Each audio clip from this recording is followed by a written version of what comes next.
Good morning. It's a beautiful day, and it's a beautiful group of people. Amen. So we're just really happy to be here. So this morning we're going to have several sharing about families in agriculture and missions. And we had the privilege, Jenifer and I had the privilege this summer of spending a couple months in Africa. And so we want to share with you about that trip. And I was right to the last minute trying to get some extra slides on there, and so he's still trying to get it set up in the back. But it was a wonderful trip.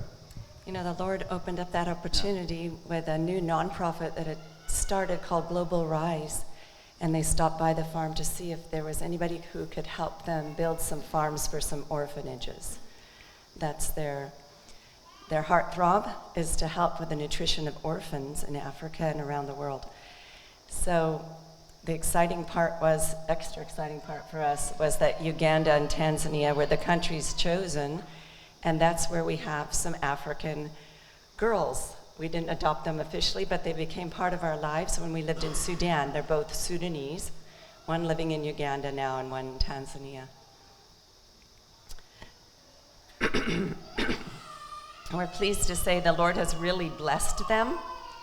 One of them came to help me when I was pregnant with Paul. And I think it was actually the year before, and we were giving her a year of schooling in exchange. So Doreen became a part of our lives forever. She came to Tanzania, followed us there, and she's married to the president of the South Sudanese field. And he is in the middle of the war zone. She finally left to keep her children in Uganda where they're finishing their schooling. So Samuel is holding the fort in South Sudan. Clement is. Samuel is the husband of Awadia, who's the girl that's now in Tanzania. Yeah. Are you ready to start? Anyway, the amazing thing is we got to see both of them. Yeah. And their kids are college age, their oldest. So it's amazing. It's been a long time since we saw them. Awadia was actually, all of these people from Sudan have been in civil war for over 30 years when we met them. And Awadia's mother brought them out of Uganda at that time to South Sudan because people would go back and forth to wherever there was safety between Sudan and Uganda. They're from tribes that are near the border, and so when things were rough in South Sudan, they'd move down to Uganda, and then when things got rough in Uganda, they'd move back to South Sudan. So that's their whole life, is just moving back and forth.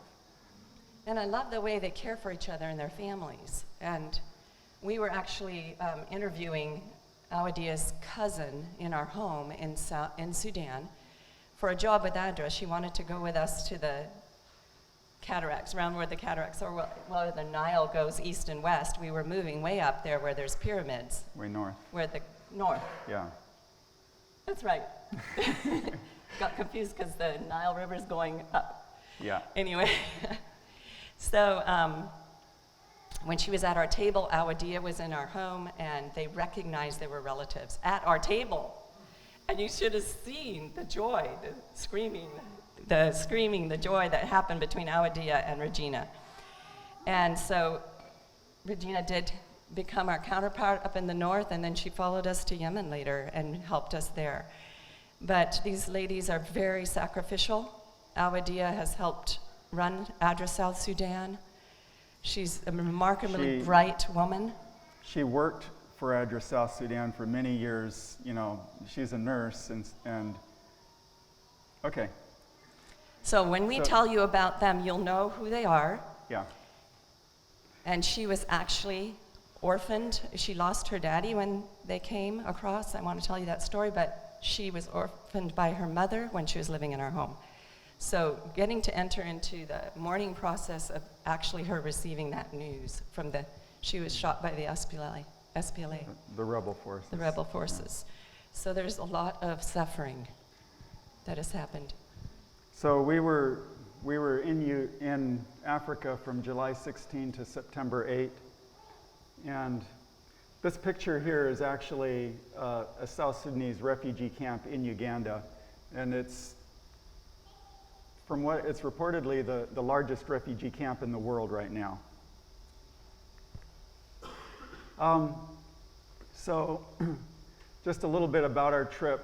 Global Rise is the agency that we went under. Their goal is to partner with orphanages in order to improve nutrition. They do this by improving kitchen equipment, services, and menus, and by starting a small farm. And we were asked to help with the farm establishment part of the project. And they have selected 2 orphanages in East Africa that they wanted to start working with. So the purpose of our visit was to visit these 2 orphanages, and we added our own personal agenda onto that. We were planning and hoping to go back to Sudan, not South Sudan, but to Sudan, where we had originally started our overseas service. And so we bought round-trip tickets to Uganda, thinking that we would just go up to Sudan from Uganda and then come back to Uganda and then go home. But 3 weeks into our first month, we realized that the Sudan trip just wasn't working out. It wasn't the right time. Yeah, it wasn't the right timing for it. It's going to be the right time in 2018. Yeah. So, but we already had our return tickets home, scheduled, and so we had 3 extra weeks to fill. But it was fine. Other options opened up, and we were able to spend time with Doreen and visit South Sudanese refugee camps, and we were able to visit, It was an extremely emotional experience to see the Southern Sudanese again in that situation. Yeah. So, and we were also able to visit with Farm Stew, a local Ugandan SDA NGO with a U.S. base that we were tremendously impressed with. And just briefly, I want to introduce you to ECHO, a Christian non-SDA agency headquartered in Fort Myers, Florida, whose aim is to support Christian agricultural missions with information resources regarding crops, growing systems, appropriate technologies, and certain seeds. So they have an East Africa Impact Center, they call it, in Tanzania that we were able to visit. Now, there's a few pictures of that. But if anyone is thinking of going overseas, these people have a website chock full of lots and lots of very helpful information. They're a tremendous resource. They're cutting edge, and they really are there to serve you. So the 2 orphanages we were going to the first one was Christalis Orphanage in Kasese, Uganda, and the second one was Reach Village of Hope near Bunda, Tanzania. And on the map, this is Kampala, Uganda, and this, by the way, is South Sudan here. And this is Christalis Orphanage. It's way over in western Uganda, very close to the Congo border. The Reach Orphanage is right here. You can see it's on this little peninsula that sticks out into Lake Victoria, and it is actually on the lake. So we started our trip, and this is John Casillas, the man who started Global Rise, and this is the young lady who is the nutritionist for Global Rise. This lady here is Shalini. She's the one who started the Christalis Orphanage there. And this is Gus. So this was like a 12-hour drive. Yeah, we had a 12-hour drive from Kampala out to the orphanage. We're really proud of this Indian woman that had a burden for the Indian orphans in India when she was there, and decided that's how she wanted to serve the Lord. Yeah. So this is the orphanage itself. Some of the fields in front here, it's on about 2.5 acres. So there's, we just have a small farm there. But this is, on the other side of the orphanage, they have this little courtyard and some of the kids there. This is their garden. They had some tomatoes here that were struggling, but had some other kale and collards back there that were doing better. Little avocado tree, some papayas in with the collards. The orphanage has been around for about 10 years. This is their kitchen. This is something we're really wanting to improve. When they cook in there, the whole room is just full of smoke. And I just found, I attended, with my dad, I attended an ECHO conference just a couple weeks ago. And they were telling us that smoke in a kitchen, a lady who's cooking over a wood fire in an enclosed kitchen like that, if she spends a day in there, she's inhaling the equivalent of a couple packs of cigarettes. And if she has a baby on her back,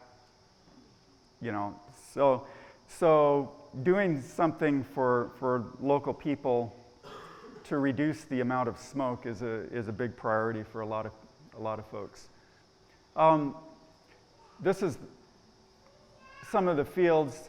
By the way, if you know about moringa, they had a number of moringa trees planted in the field here. But I also wanted to show you, it's right at the base of the Ruwenzori Mountains.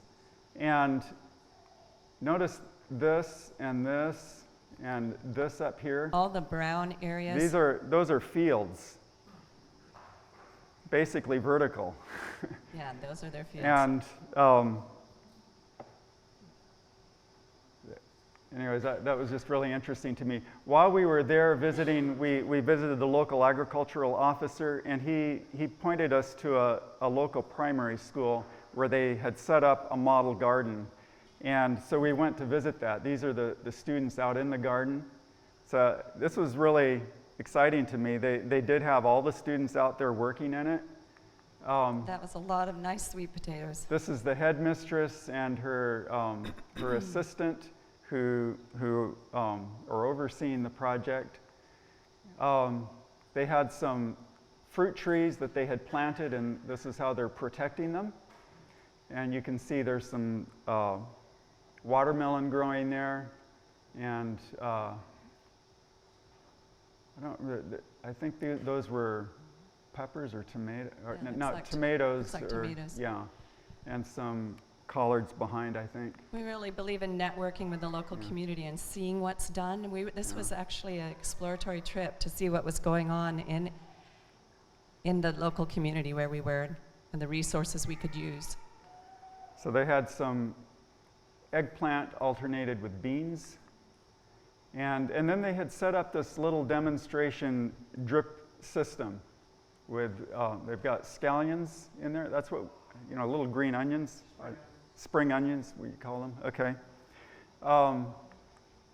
And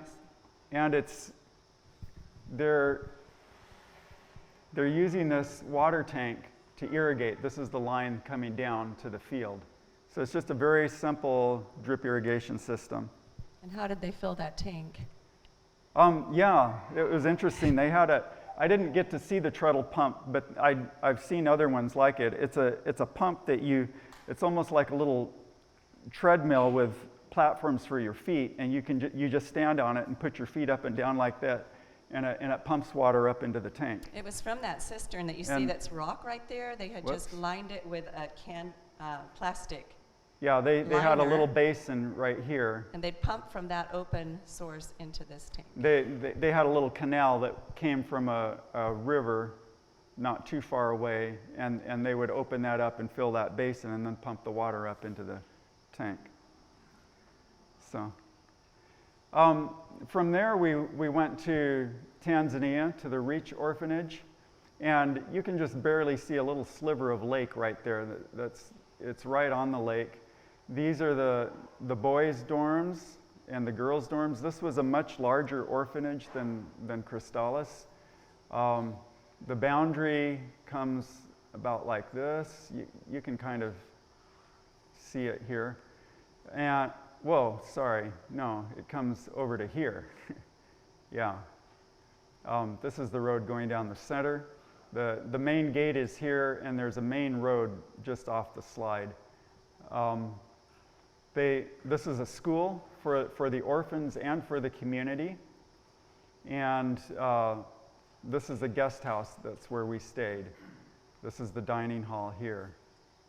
And it wasn't luxurious. That's actually just rooms opening out towards the lake, but they had an infestation of bats that was incredible. In the ceiling.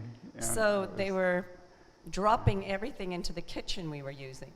Mm-hmm. It was really hard, but just had to keep sweeping it up, and I wore a bandana over my face, to keep the smell and the breathing it. So this is just a view on the lake. They had fishermen that were out in the lake every day there. These are the boys, some of the dormitories from the ground. And notice these humongous mango trees. They've got a lot of very large mango trees there. They came with the property, but the monkeys like to harvest them. Yeah.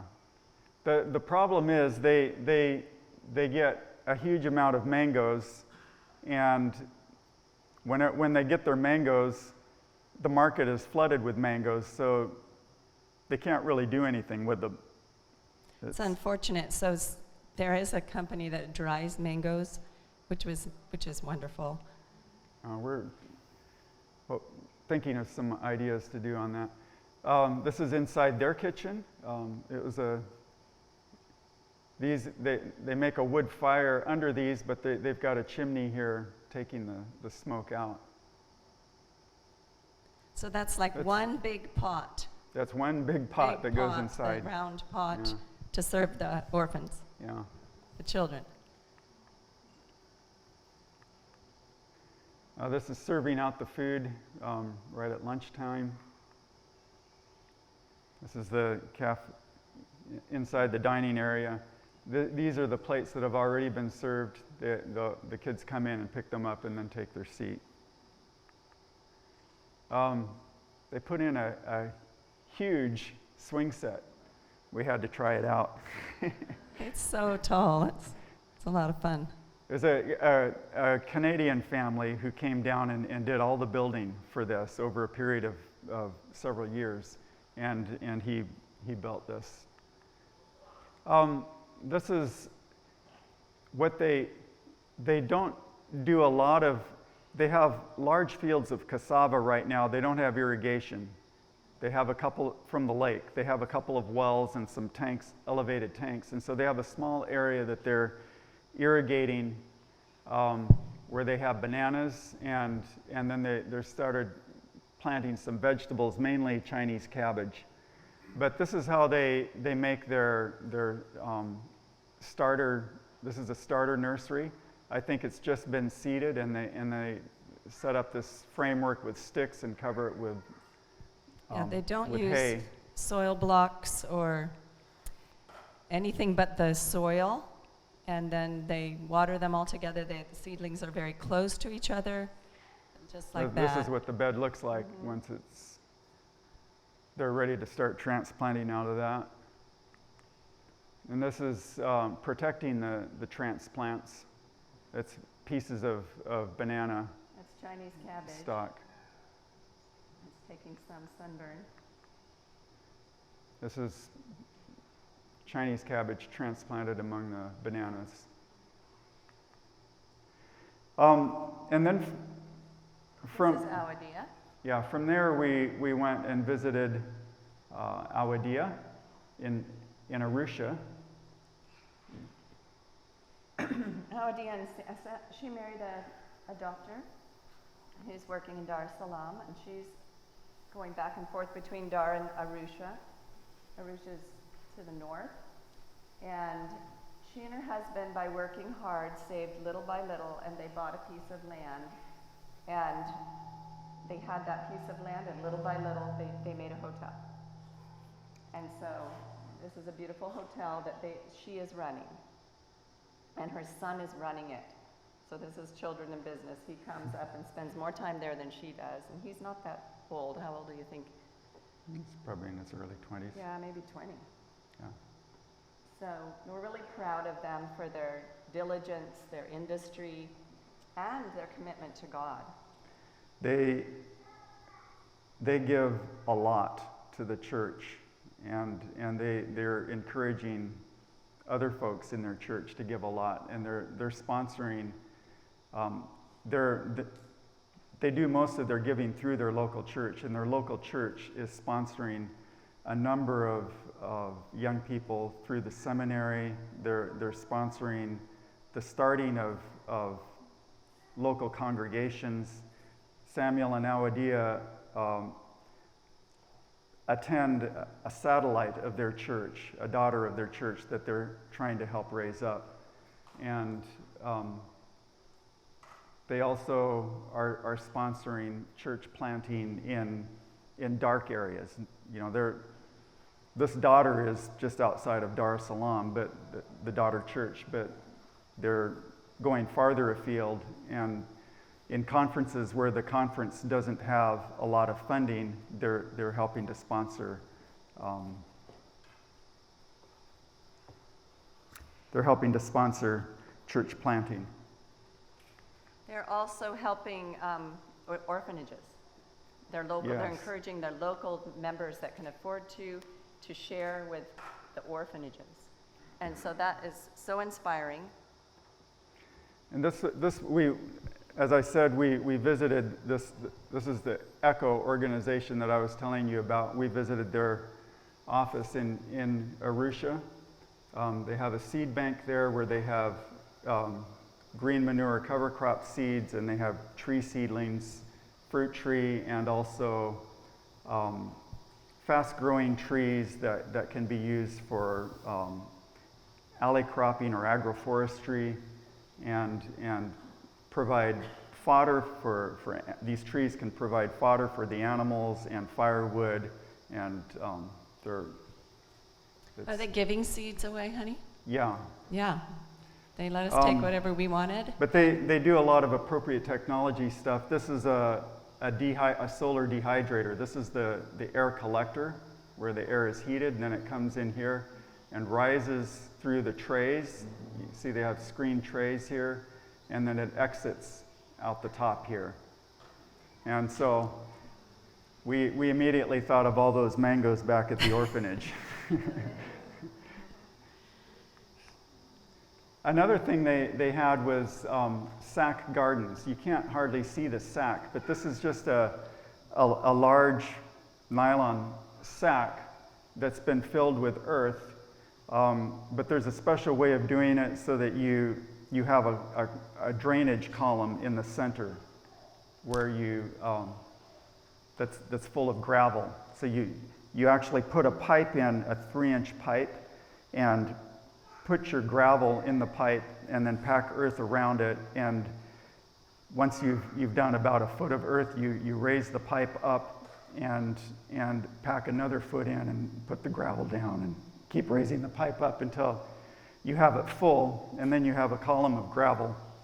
But anyways, this is really useful for urban areas or places where you don't have a lot of land.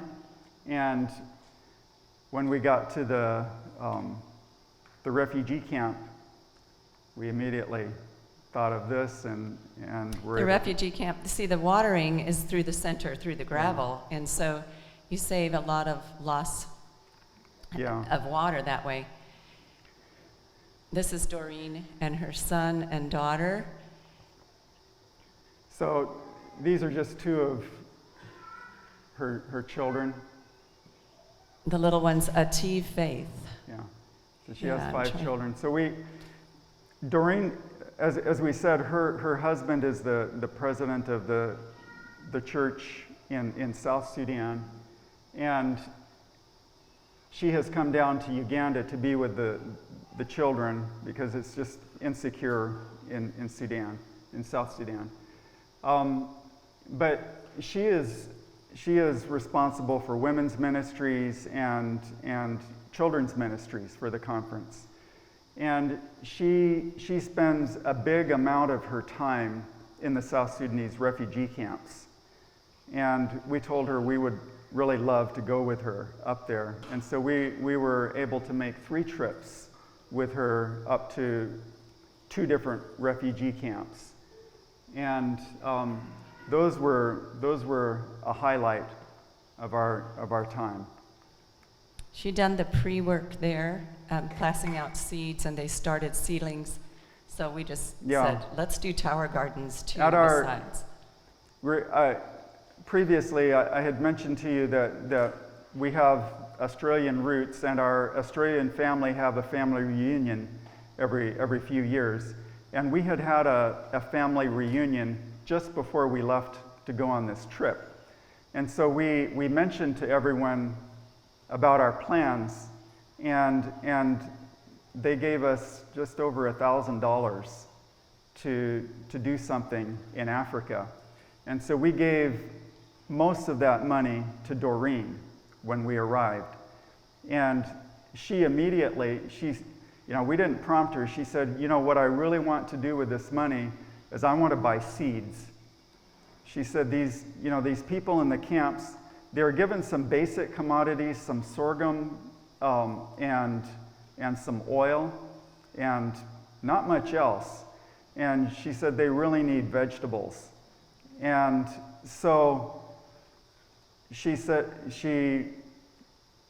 we gave her the money, and we left. We went to the orphanages.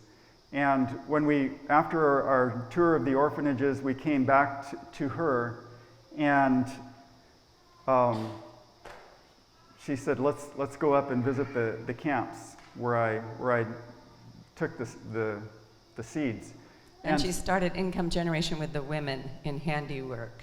So we went up to this camp that's called Bidibidi camp. And as I said, it's supposed to be the largest refugee camp in the world.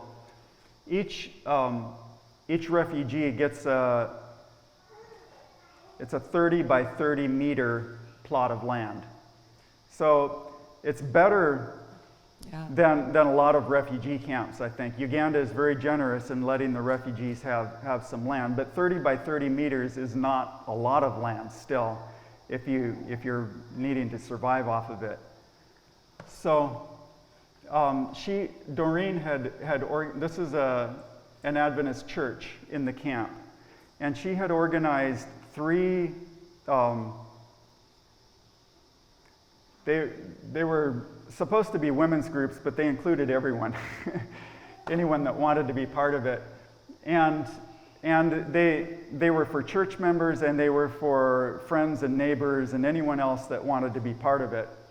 This is the church. And so what she had done is she had gone up there and she had started some nurseries like the ones I showed you from Tanzania, with these seeds that she had bought. And when we went up, those seeds were, those starts were ready to transplant. Couldn't have been better timing. Yeah, it was perfect. And this wasn't planned. It was she didn't know we were going to come back to this. The Lord worked it out so that the timing was perfect. Yeah. We'd been to one camp right when we arrived, but that was one much closer to Kampala. So we made some beds, and here they are transplanting into the beds.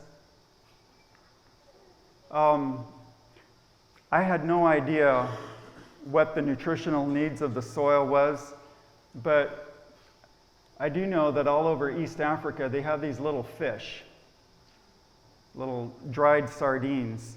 And so I asked if they had any in the camp there, and there was a neighbor who had some. We bought them from them, and they're relatively inexpensive, quite inexpensive. And so we just said, let's throw several of those in each hole when we transplant. This was a drainage slope that they wanted to develop into a garden, and so I said, well, let's make some contour ditches contour beds. So we made beds on a contour that would help it from washing away. And we cut grass with them to be a mulch on the new transplanted beds that we put the transplants in and then put the grass around them.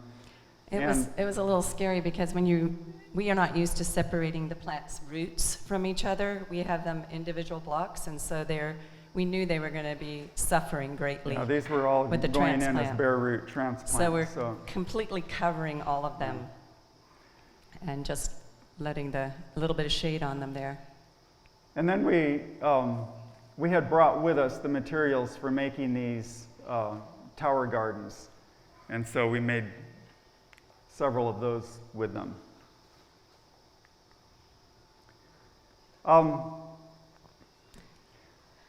This is where they were making those bead bags. Did you get any pictures of those? The women would sit and make I didn't put any. Bags for sale. And they were very, very beautiful bags. Out of beads. So there's a kind of a cloth lining with a zipper on it, and then they would make beads, a framework around it. They were very beautiful, and that was something they just loved doing that. It's something they could do in spare time, and as refugees, they have spare time. And so they would just sit around in a circle and talk and do these bead bags. And they were so grateful. They were really, really happy about that. To Doreen to show them something they could do.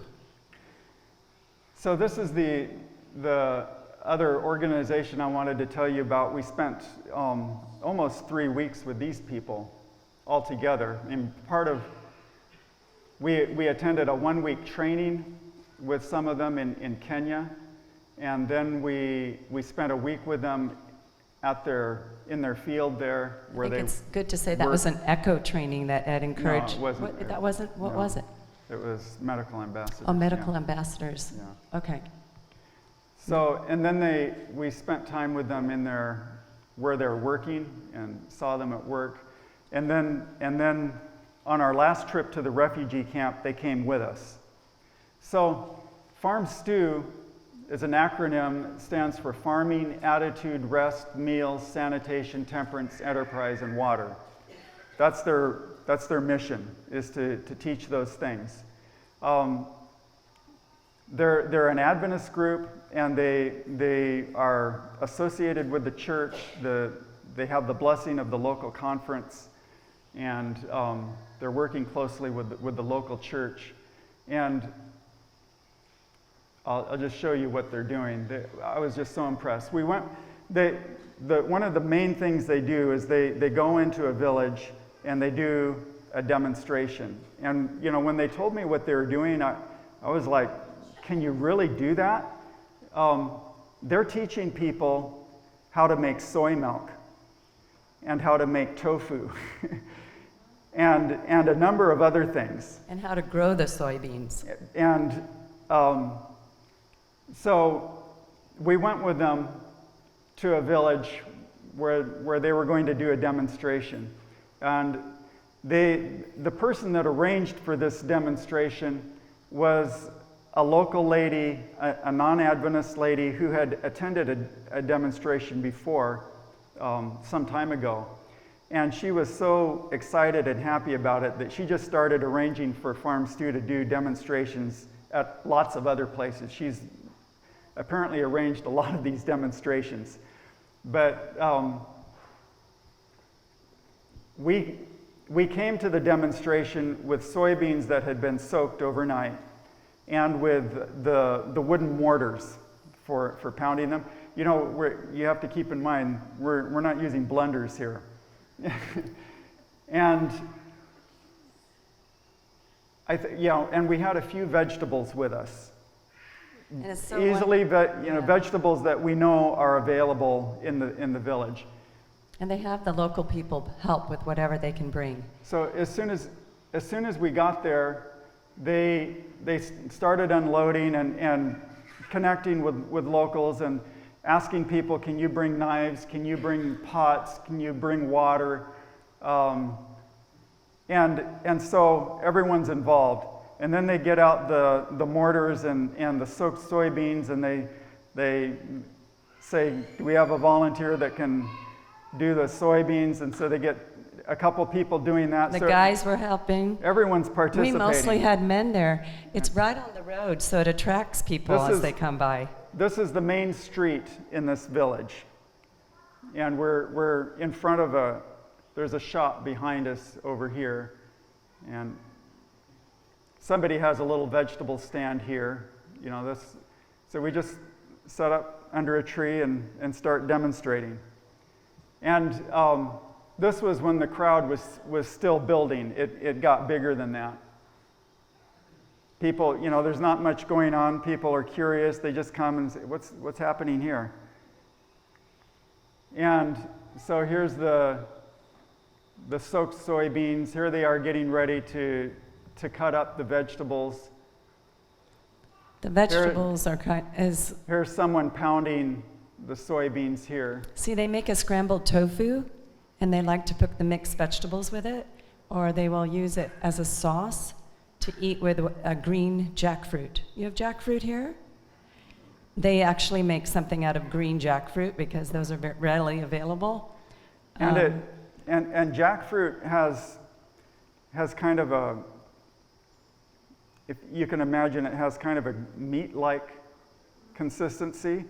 And so they're teaching them how to use the green jackfruit, seasoning it so it's savory, and people love it. And they call it the sauce. They eat everything with a sauce, like with rice or with what we call grits, but or ugali is an African term for that. And they have a lengthy spiel, talking about the value of soybeans, how to grow soybeans, encouraging people to grow them. That one of the things they do is they were distributing soybean seeds and getting people to grow it. We visited a farmer who was growing soybeans. They're also distributing vegetable seedlings and getting people to grow those. And then they explained and actually demonstrated how to do the soy milk.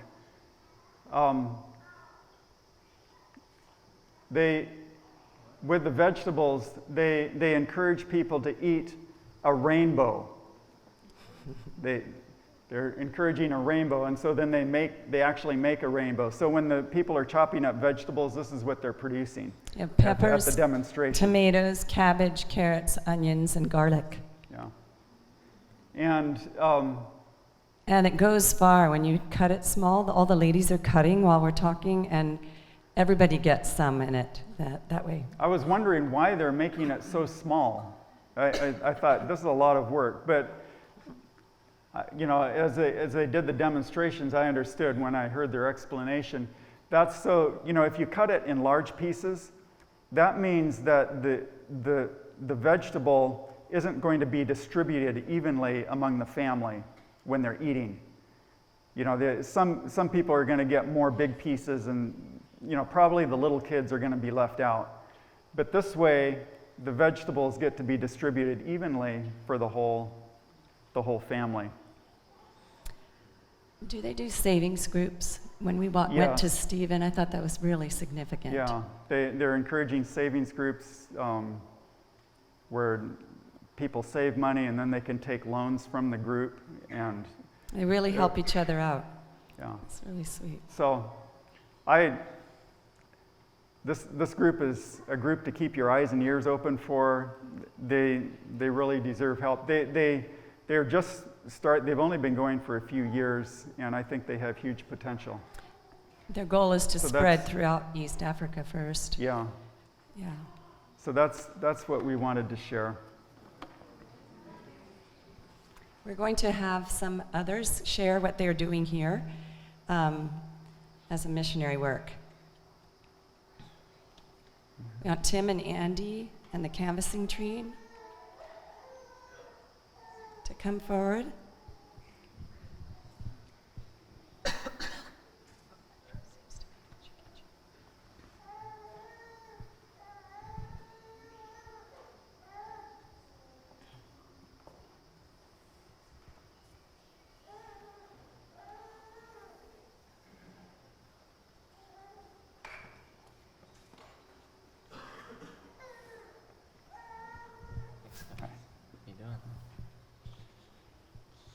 Good morning, everyone.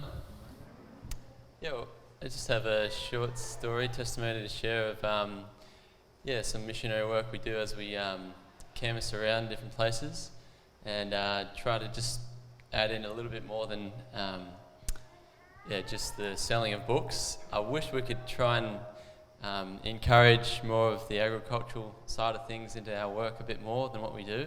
It's a little bit hard when we travel around so much, but just some things that we do is the help work that I'm sure a lot of us are familiar with the camps we run. And we try and bring that in, offer that to people that we meet on the doors that are really in need. So any type of work that they might need doing. So it was at the start of the year, actually down near my place, just 10 minutes from home. We had a team of us down there for a few weeks. And knocked on this lady's door, and she came to the door, showed her the books, and she was interested in a few of them.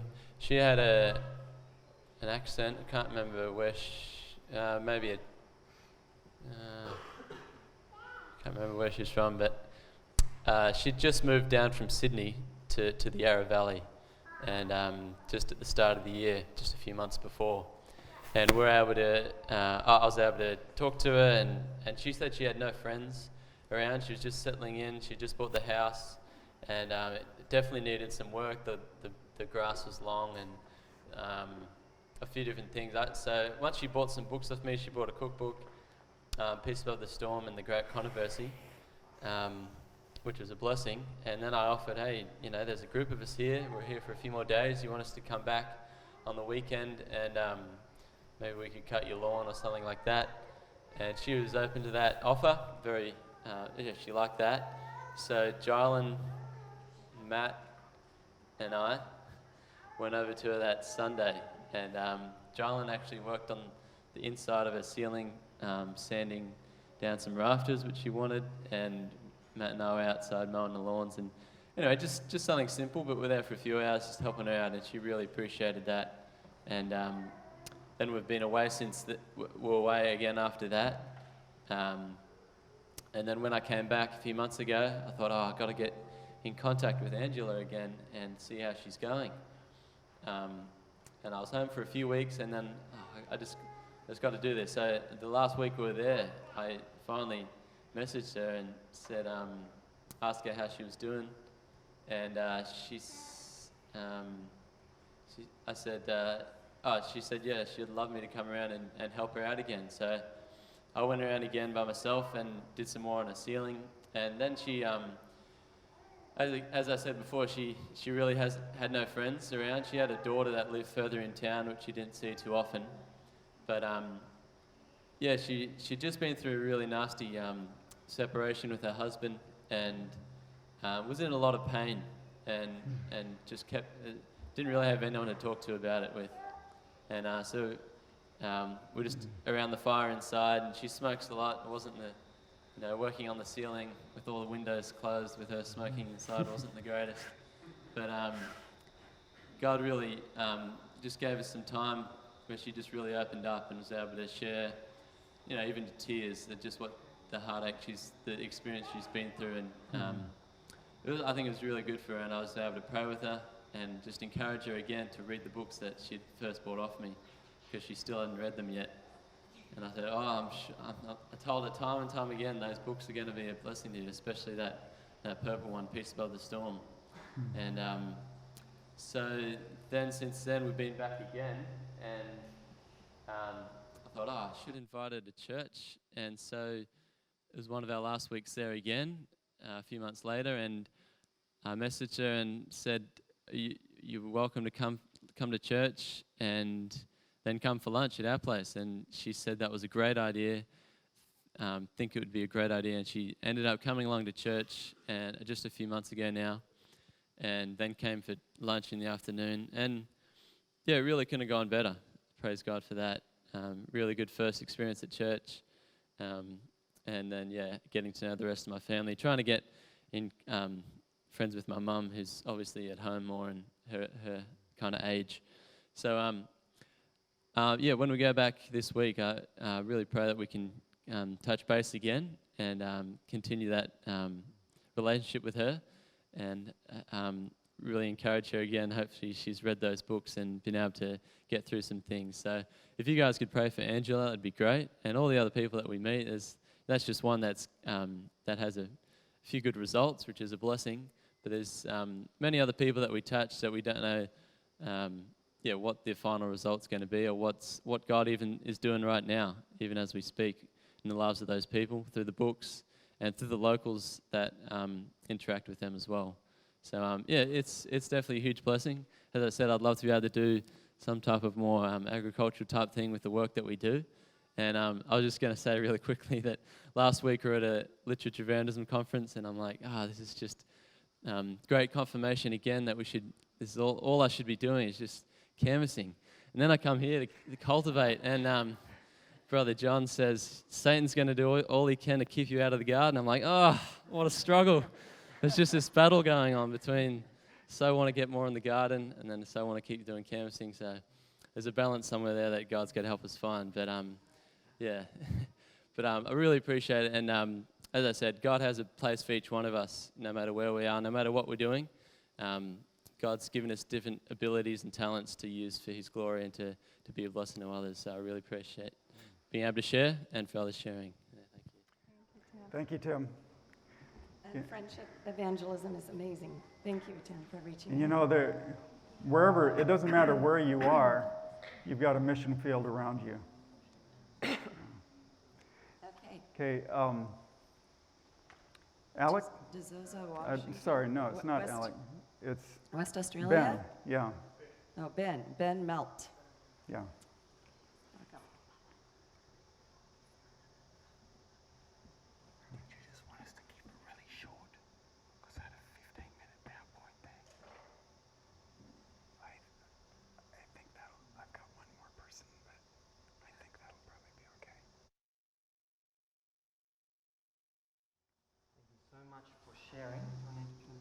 Hello?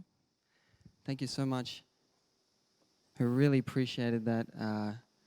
It's just exciting what's happening in Africa, those technologies, the solar dehydrator, and thinking about smashing soybeans without a blender. I mean, it makes us feel so soft and coddled and Western. And many of us aren't even using our blenders to make soy milk. We're wasting money on commercial soy milk. When we make our own soy milk, it turns out to be about 10 cents a litre, doesn't it? And that's organic soybeans. And we don't have to grow our own. So we're real city slickers. And it's just beautiful to see how simple God's ways can be done. I wanted to introduce us as a family. My name's Ben Meldt, M-E-L-D-T. That's from my Austrian mother. And I married a most beautiful German lady, and this is her, Jana. And we have two small girls, a 4-year-old Hosanna and a 2-year-old Jubilee. And we really have the privilege of being medical missionaries. We're sort of suburban missionaries of types. Jana studied in Uchi Pines in America.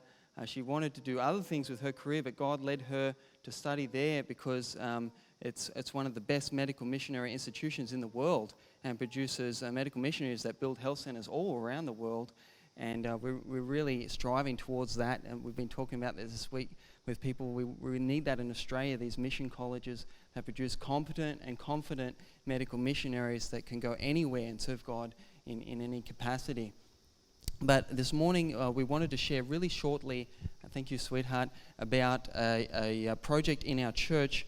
As a married couple and as medical missionaries, we've been basically pushing back on the silent and hidden Holocaust which is happening in Western society. And as I said, we're suburban missionaries to Western folk, and we're really dealing with those Western lifestyle diseases like diabetes and cancer and heart disease that are rampant. And it may not be so apparent, but if you're in the hospital system, you can see that really we're dropping like flies almost as badly as these poor people in Africa in the refugee camps. And it's sort of a silent Holocaust happening there, which we also need medical missionaries to address. And we train medical missionaries in that capacity as well. And a part of the 7 years of health ministry that we've been engaging in from our local church, and it's so empowering to be a part of a local church family who support and want to engage with the community on a personal ministries level and really draw them in and show them God's healing power. And as a health team, we've really had that support, and I hope you can find a church that is also that supportive.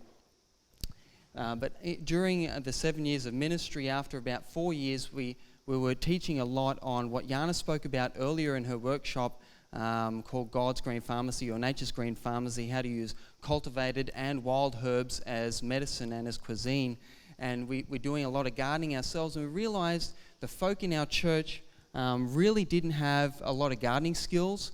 We were those pampered suburbanites who tend to sort of go to the shop and eat a lot of packaged foods and reap the results of that.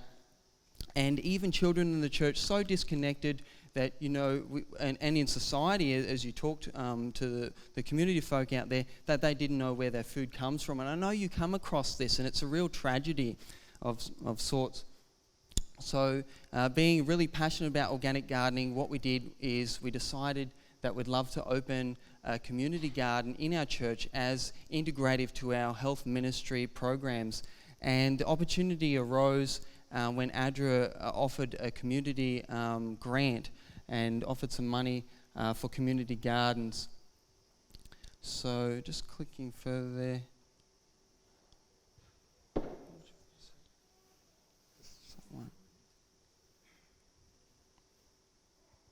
Oh, there we go. So I just wanted to give you a quick rundown. You may be thinking about a community garden yourself and the benefit it could be to you and your local church in ministering to the community. So just to share from our experience, what are the reasons you might start a community garden? Possibly as a resource to other church ministries. For example, in health programs, you can have the fresh greens right there to demonstrate. Or you can take people into the garden and say, we've been talking about the health benefits of whole foods. This is how they're growing right here. In children's ministries, our adventurer group this coming year wants to grab the children into the garden and make that a part of their curriculum for their gardening badge so they can have that hands-on experience. And the social groups as well, there's lots of fun around the garden that you can have. The second main reason might be to train church members in food growing skills, and this is really greatly needed, especially in the cities. We're based in Brisbane, which is the capital city of Queensland. There's around about a couple million people there. We have, I think, maybe 20 to 30 Adventist churches there, and both the church members and the community members are really low on those food growing skills, those country living skills. And there's a great desire and an awakening in the community as there's a peak in interest in coming back to natural homegrown food and nutrient-dense food. So those food-growing skills and encouraging a connection to nature, of course, as well. And that was really one of the inspirations for starting the garden, is those quotes we've been talking about at this conference, like the one from Adventist Home, page 142. In the cultivation of the soil, the thoughtful worker will find that treasures little dreamed of are opening up before him. And we've heard so much witness to that this week. No one can succeed in agriculture or gardening without attention to the laws involved. And the fact is, we've really lost the knowledge of these laws. We don't even understand the way nature works. Many of us in the church didn't know how to raise a seedling, how to plant a seedling, or even how just to draw a simple furrow and sow a seed. And so we're starting from the basics, the foundation, but how exciting it is. And so having that community garden just provides that area where everyone can come together and learn. In cultivating carefulness, patience, attention to detail, and obedience to law, it imparts a most essential training. And let's face it, the majority of Adventist families don't have this training, and our children really need it. It's so lacking. The constant contact with the mystery of life. It's a never-ending beauty, that mystery of life, and the loveliness of nature, as well as the tenderness called forth in ministering to these beautiful objects of God's creation, tend to quicken the mind and elevate the character. And the other quote which really inspired was Special Testimonies, page 16, saying that in itself, the beauty of nature leads the soul away from sin and worldly attractions and towards purity and peace in God. For this reason, the cultivation of the soil directly involved in character building, and Whitmar was talking about this day after day, directly involved in character building is that practical connection to the garden. And the cultivation of the soil is good work for children and youth. It brings them into direct contact with nature and nature's God. And so as a church, we recognized that this direct contact with nature and nature's God was missing, and we really sought to fill that with a community garden. So the food growing skills, the connection to nature, and I have in brackets there also that we have a major problem in our churches with media and entertainment, pornography and digital entertainment, and just generally, even if you don't have impurity issues, maybe YouTube addiction with good channels and that sort of thing. I know I've really struggled with that in the past, and worldliness issues that Satan's bringing in to just absolutely draw the spirituality out of us and destroy our characters so we don't have a chance. And the garden really reverses these curses. It's a way to just push back on those influences, because it really is healing, and it's a type of detox, a digital detox, and so that has that powerful effect. And the third point reason for having a community garden at your church might be to outreach. And of course, we all really want to be relevant in the community and have an impact, to give them those food growing skills, the companionship, to show what quality food really is, and to supply food shortages to anyone that might even be lacking in the community. So I just want to mention two practical reasons or approaches, to a community garden. You may want to focus on having a teaching garden. That's where we've landed, because we don't have enough involvement of volunteers to make it very productive. So teaching gardening skills, food growing, agriculture skills, and country living skills. Or you might want to focus on being productive and producing food to distribute. An example of this is on the south side of Brisbane, in the poorest area called Logan, right there in Woodridge. We have an ADRA community centre, and they're now pushing to develop programs to produce their own food. They use food banks, but they'd like to produce their own vegetables for the hundreds and even thousands of people that they feed there in the poor areas, where there's a lot of refugees and down and out people.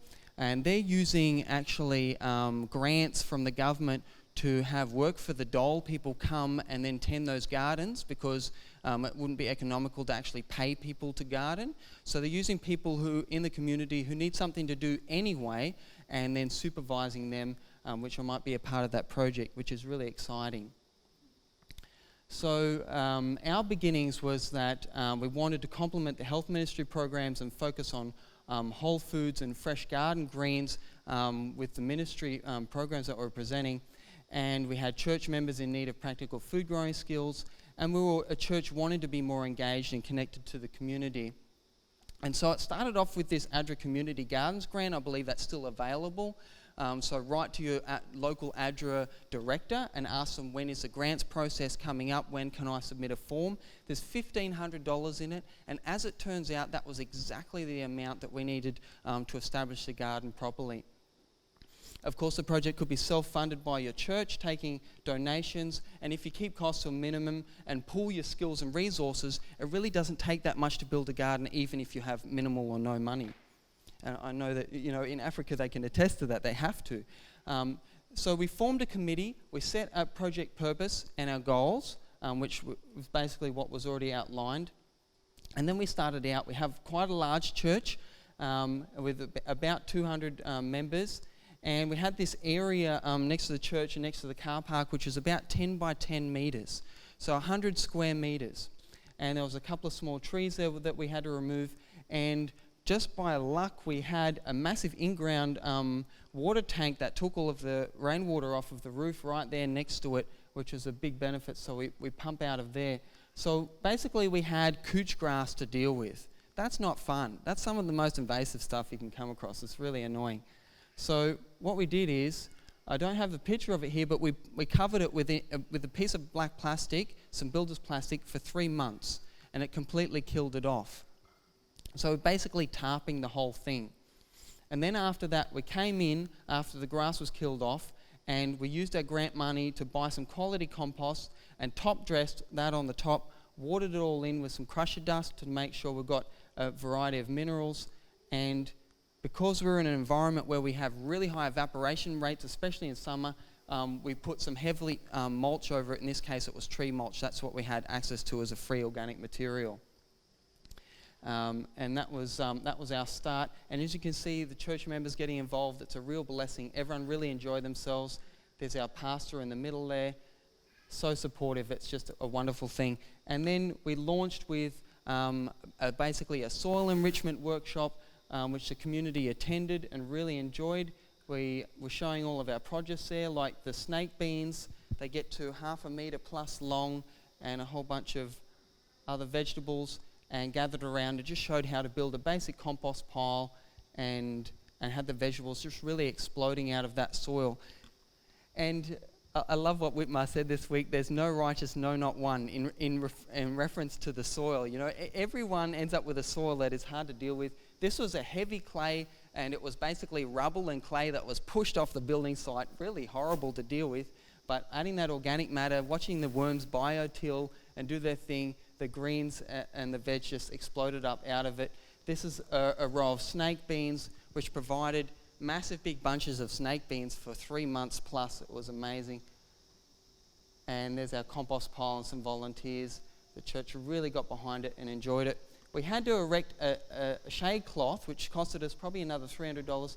And the reason for that is we just get such a harsh summer that the greens just really burn. They burn to a crisp, and in the winter it's fine, but over, the basically 4 to 6 months of summer, you almost can't grow a thing without a shade cloth. So we needed a 50% shade cloth there. And a church member had a whole bunch of bamboo canes, so we just put them up as arches to hold everything up and have some sort of trellising. And that's what it looked like. It just really filled with greens. The pastor said in the newsletter, "Sow and it will grow." So what were the results? What was the fruit of this foundation we laid at our church? Well, the church members were inspired to garden. I know a few of them started gardens, and that was just that impetus where they wanted to for years, and they never really had that drive or that motivation. And we also had health programs complemented, because we could do practical demonstrations with what we were growing into the garden and show them how they were growing. The things that we're demonstrating and teaching about, like the cultivated and wild herbs. Community interest was piqued with Bible worker surveys. Would you like to be involved in a garden? And the literal fruit, of course, was the pawpaw. We had one pawpaw on a bottom corner of the garden where we did a lot of composting, and it ended up with a stem about that round, curved up. And the pawpaw, a farmer from church, he used to hobby farm pawpaws, and he'd never seen a set of fruit which extended over 1/2 metre. It looked like, the Indian goddess with all of the fruit. And I think we had about 20 fruit there, and then it built another 3 stems with another 20 fruit. And this season, it looks like there's 100 fruit on the thing. It's just absolutely unbelievable. We have bananas, passion fruit, beans, lettuce, tomatoes, cucumbers, eggplant. The eggplant produced 2 seasons in a row with strong crops. I couldn't believe it. We were too lazy to rip it out, and it just came back for a second season. Okra, Ceylon spinach, basil, culinary herbs, healing herbs like aloe vera, and wild food and medicine herbs. And of course, the spiritual fruit that we were talking about, that the church members were engaging in the garden again and having that contact with nature and God, which was transforming spiritually. So just to finish, a couple of examples of inspiration. We still need to really get our garden to engage with the community. But one church which has had success with this was Cannington Church in Western Australia, who was actually one of those typical dead little churches that had nothing to offer to the community. If it went away, the community would not have blinked. And the pastor challenged them and said, "Look, what are we going to do to engage here? Because we are irrelevant." And so they decided, he said, "You need to come up with an idea." And so they huddled together and said, well, maybe a community garden. So they started a community garden, combined it with a soup kitchen, and I believe it was 1 or 2 years later, in 2016, they had 17 baptisms from that community engagement project alone.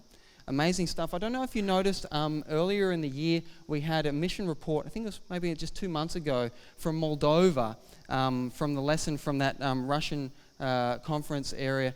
And the sub-school mission report there was about their agricultural program connected to missions. Did anyone see that? They had like a big camp set up, and they had a big mission training school, and they had a commercial agriculture set up connected to that. which was integrated in everything they were doing as a conference and a church. And it was so inspiring. It's really what Whitmar was suggesting that we need to do all around the world. So go and search for that online. If you can't, if you can find that, it'll be a real inspiration. So I just want to encourage you, do what you can. And yes, we can involve gardens directly in the ministry we have at local churches. It's a massive blessing. Thank you for listening. Thanks so much, Ben. That was exciting. I've got one more, and we've got 5 more minutes. Do you think we could go over just a little? Can you hear Joe and Chloe? Or what do you think? Okay, Good. David, can you come and... I was just talking with David yesterday and found out that he is he's teaching at a local Adventist school, and they've started a garden. Can you tell us about that, David? I'm sure many of you have been on a similar journey where God places on your heart a call for mission service. And as we've convened here tonight or today, a need to grow healthy food. And in our journey, we searched near and far, looking at far and distant lands and the needs that they had. And we were looking for a place where there was brokenness. There was an appetite that was unfulfilled in a search and a knowledge for God. And as we looked, we considered many options, and for one reason or another, finances and other health challenges limited us from travelling too far abroad. And so we asked the question, where do we cultivate?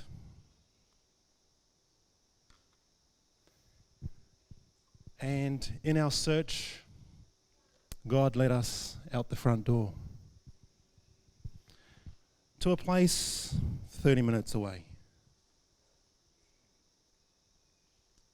It just so happens to be an Adventist school which had a need for a teacher that had left. And so we started with a part-time position for 3 days a week. And over the course of time, that has grown more recently to something that's full-time. Kempsey, for those of you who are not aware, is a low socio-economic area. There's a lot of brokenness, spiritual, physical, family. And so the student population would probably be 20% Indigenous and about 90 to 93% non-Adventist. So the school is very clear that it is in a mission-focused need community. This year we had cause for a teacher to take leave for health reasons, and so I was given the responsibility of looking after his horticulture classes. And what we inherited was students who come from a place where exertion looks like this.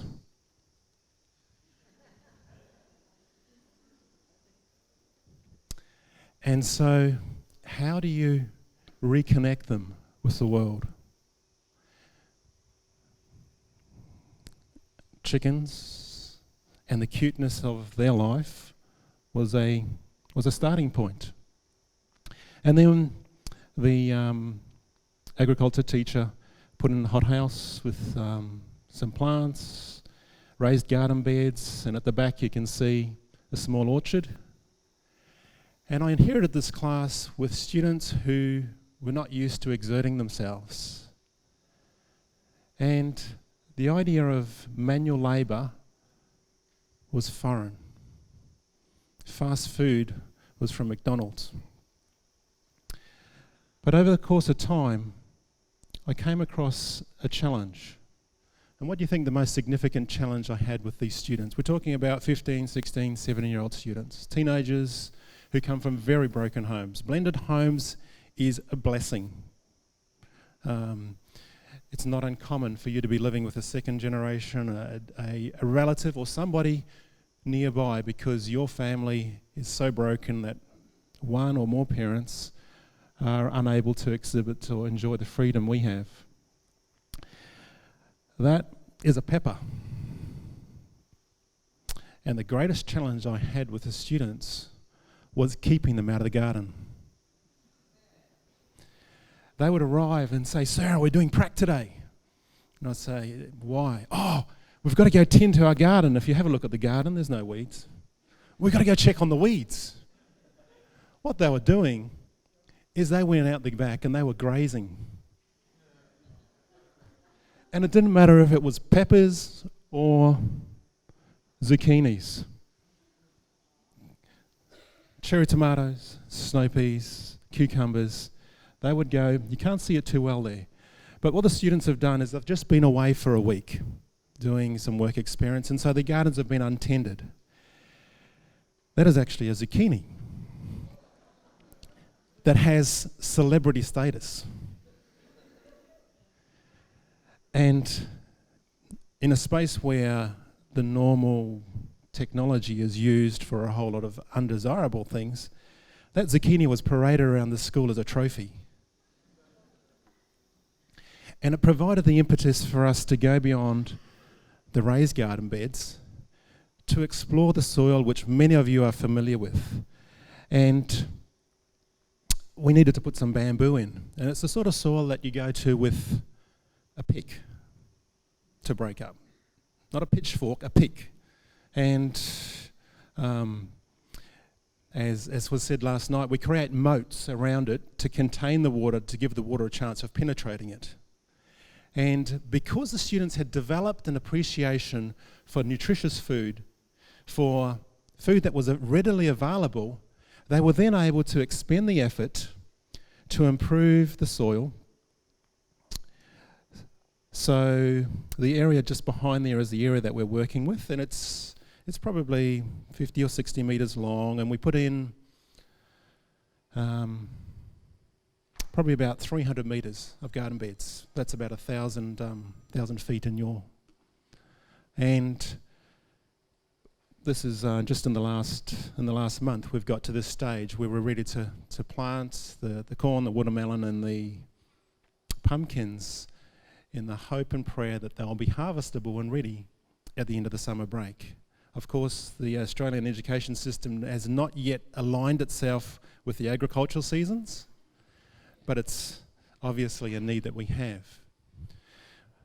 Our need and prayer is for like-minded Adventists to respond to the calling to reach a community right outside the front door.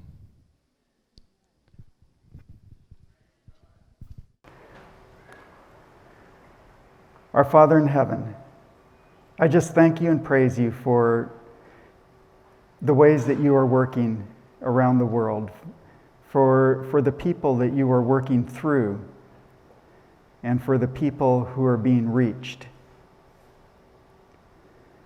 Father, I thank you that you gave us soil and you gave us seeds,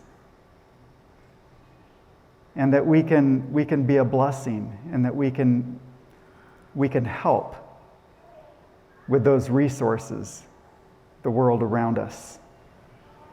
I pray that you would strengthen and bless each of us as we go to our separate homes and stations where you've placed us, that we might be a blessing there. We thank you in Jesus' name. Amen.